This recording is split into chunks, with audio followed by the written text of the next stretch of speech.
Any time spoken English ক্লাসে সকলকে স্বাগত জানাই। আজকে বোর্ডে বেশ কয়েকটি ইংরেজির আমি কিছু লিখে রেখেছি, যে স্পোকেনগুলো, সেই স্পোকেনগুলো খুব সহজ সহজ স্পোকেনগুলোকে বেছে বেছে আমি লিখেছি এখানে। যে স্পোকেনগুলিকে যদি আমরা সুন্দরভাবে প্র্যাকটিস করতে পারি এবং বারবার এগুলোকে পড়ে রিভাইজ করতে পারি, তাহলে আমরা কিন্তু খুব সহজেই এই সহজ ইংরেজি টার্মগুলো মাথায় রাখতে পারবো এবং খুব সহজে ইংরেজি বলতে আমরা শিখে যেতে পারবো। তাই আজকে যে বিষয়গুলি আমরা দেখছি, যে আর ইংরেজি যেহেতু একটি গ্লোবাল ল্যাঙ্গুয়েজ, তাই ইংরেজি ভাষা না শিখলে যে কোনো টার্মে সফলতা পাওয়া খুব কঠিন কাজ। বর্তমান সময়কালে ইংরেজি জানাটা ভীষণ দরকারি, যে গুগল থেকে এনি হাউ যে কোনো অফিস আদালত যে কোনো জায়গায় ইংরেজি প্রয়োজন খুব জানা। তাই স্পোকেন জানলে পরে আমাদের জীবনের যে সমস্যা সেটা অনেক ক্ষেত্রে কমে যায়, চাকরি জীবনে বা নিজের জীবনের সফলতার ক্ষেত্রে। তাই এই যে স্পোকেন কিছু আমি লিখে রেখেছি এখানে, খুব সহজ সহজ বিষয়গুলি আমি এখানে লিখে রেখেছি, যেগুলি আমরা একে একে এবার পড়বো। সেটা হচ্ছে যে প্রথমটি যেটা লেখা আছে সেটা হচ্ছে এবার তোমার পালা। এবার তোমার পালা মানে কোনো বিষয় সম্পর্কে আমরা যখন কিছু করছি বা আমরা যখন কিছু খেলছি, তখন হয়তো বা কোনো একটা কুইজ কম্পিটিশন হচ্ছে, এবার তোমাদের পালা প্রশ্ন করা বা এবার তোমার গান করার পালা।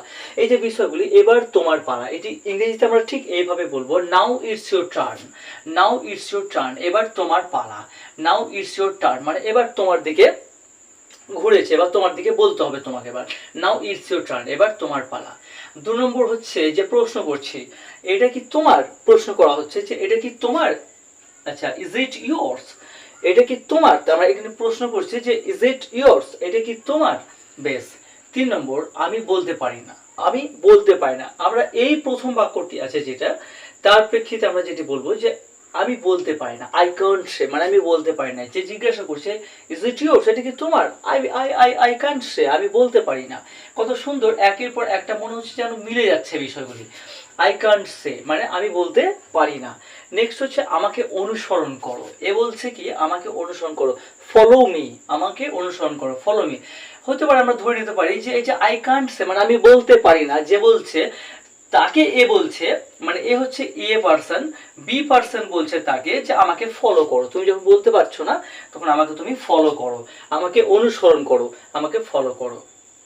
5 নম্বর বলছে কোথায় যেতে হবে বলো। ঠিক যেমন গল্পের মতন করে একটা একটা বেড়ে যাচ্ছে বিষয়গুলি, মনে হচ্ছে যেন যে কোথায় যেতে হবে বলো, tell me where to go, tell me where to go, কোথায় যেতে হবে বলো, tell me where to go মানে কোথায় যেতে হবে বলো। এখানে বলছে আই কান্ট সে, আমি বলতে পারি না, আমি বলতে পারি না। এখানে বলছে tell me where to go, কোথায় যেতে হবে বলো। 6 নম্বর, আমার কোনো ধারণা নেই। সঙ্গে সঙ্গে আবার কিন্তু এই বিষয়টাও মিলে যাচ্ছে এর সঙ্গে, যে কোথায় যেতে হবে বলো। এ বলছে যে এ পার্সন বলছে কোথায় যেতে হবে বলো, বি বলছে যে আমার কোনো ধারণা নেই, আই হ্যাভ নো আইডিয়া, কোথায় যাব। Tell me where to go, কোথায় যেতে হবে বলো। বি পার্সন বলছে যে আই হ্যাভ নো আইডিয়া, কোথায় যেতে হবে, আই হ্যাভ নো আইডিয়া। 7, আমার হাত ধরো। এবার সি পার্সন আরেকজন আসছে, সে বলছে যে হোল্ড মাই হ্যান্ড, আমার হাত ধরো, কোথায় যাবে, আমার হাত ধরো, হোল্ড মাই হ্যান্ড। এই যে বলছে যে I have no idea, B person যখন বললো তখন সি পার্সন আরেকজন চলে এসে, আরেকজন মানুষ এসে বলছে হোল্ড মাই হ্যান্ড, আমার হাত ধরো, আমি নিয়ে যাচ্ছি। বেশ। 8 নম্বর, যা তোমার ইচ্ছা, যা তোমার ইচ্ছা। এবার অ্যাজ ইউ লাইক, যেটা তোমার ইচ্ছা, যেখানে নিয়ে যেতে চাও, অ্যাজ ইউ লাইক তার মানে যা তোমার ইচ্ছা, যা তোমার ইচ্ছা, এভাবে বলবো যে অ্যাজ ইউ লাইক, যা তোমার ইচ্ছা। নেক্সট এইখানে 9 নম্বর প্রশ্ন করছে যে আপনি কি পড়াচ্ছেন, আপনারা যারা দেখছেন তারা প্রশ্নটি করতে পারেন যে আপনি কি পড়াচ্ছেন।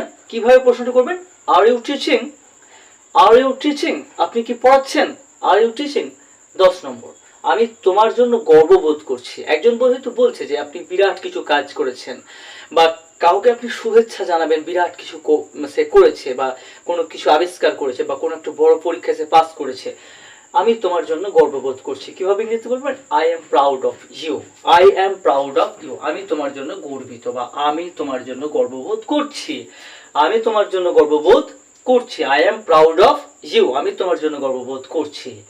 2 নম্বর, আচ্ছা 11 নম্বর হচ্ছে যে আবার বলো। এই যে বিষয়টা হচ্ছে আবার আমরা কেমন সুন্দরভাবে মেলানোর চেষ্টা করছি, যে I am proud of you, যাকে লক্ষ্য করে বলছে যে আমি তোমার জন্য গর্ববোধ করছি, সে বলছে যে তুমি আবার বলো, আমার শুনে ভালো লাগছে, আমার শুনে ভালো লাগছে। সে ইট এগেন, তুমি ওটা আবার বলো, আমার জন্য গর্ববোধ করছো সেটা হচ্ছে আবার বলো, সে ইট এগেন, আবার বলো। বেশ, গুড।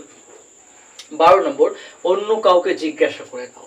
এবার এ কিন্তু বিরক্ত হয়ে গেছে, এই যে এ কিন্তু বিরক্ত হয়ে গেছে, এ পার্সন বি পার্সন, একে বললো কংগ্রাচুলেশন, জানালো যে আমি তোমার জন্য গর্ববোধ করছি। এ বলছে যে সেইটা আবার বলো, অন্য কাউকে জিজ্ঞাসা করে নাও, আমি আর বলতে পারবো না, অন্য কাউকে জিজ্ঞাসা করে নাও, ask someone else, ask someone else, অন্য কাউকে জিজ্ঞাসা করে নাও। খুব সুন্দর।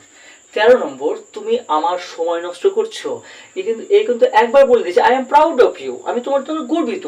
সে আবার বলছে যে সেই ইট অ্যাগেন, আবার বলো, তখন বলছে যে তুমি আমার সময় নষ্ট করছো, you are wasting my time, you are wasting my time, তুমি আমার সময় নষ্ট করছো, you are wasting my time মানে তুমি আমার সময় নষ্ট করছো। 14 নম্বর, এটা কি জরুরি? সময় নষ্ট করাটা কি জরুরি? এটা কি জরুরি? It is urgent. আমরা সংক্ষেপে ছোট ছোট বিষয়গুলো জানবো। এবার এর সঙ্গে জুড়ে দেওয়া হবে, আর একটু করে ওয়ার্ডকে যুক্ত করে করে করে একটা সময় এসে তখন নিজের যে মনের ভাব সেটা প্রকাশ করতে সক্ষম হওয়া যাবে।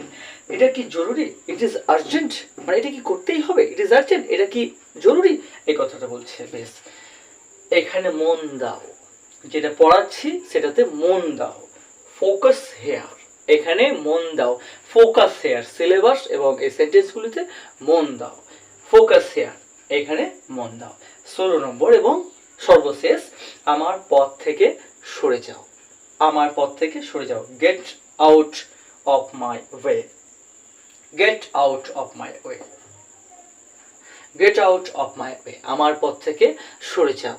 বেশ, তাহলে এই ছিল আজকের বেশ সংক্ষেপে এবং খুব ছোট ছোট বিষয়গুলি আমরা আলোচনা করেছি, যে বিষয়গুলি একের পর এক মনে হচ্ছে যেন একের পর এক কানেক্টেড হয়ে আছে, যেটি আমাদের কানেকশনের ক্ষেত্রে কি হয়, একের পর এক সিঁড়ির ধাপে ধাপে যদি হয় তাহলে বিষয়টি গল্পের মতন হয় এবং কোয়েশ্চেন তার উত্তর, কোয়েশ্চেন তার উত্তর, ঘটনা তার ভিতরে কজ মানে কারণ এবং ইফেক্ট, এইভাবে যদি আমরা শিখতে থাকি তাহলে কি হবে, কনসেপচুয়ালি বিষয়গুলি মাথাতে বসতে থাকবে এবং ভালোও লাগবে, একটি কানেকশনের মধ্যে দিয়ে, একটি ফ্লো এর মধ্যে দিয়ে বিষয়টি শেখা যাবে।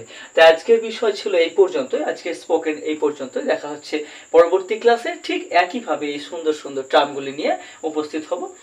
ধন্যবাদ, ভালো থাকবেন, দেখা হচ্ছে পরবর্তী ক্লাসে।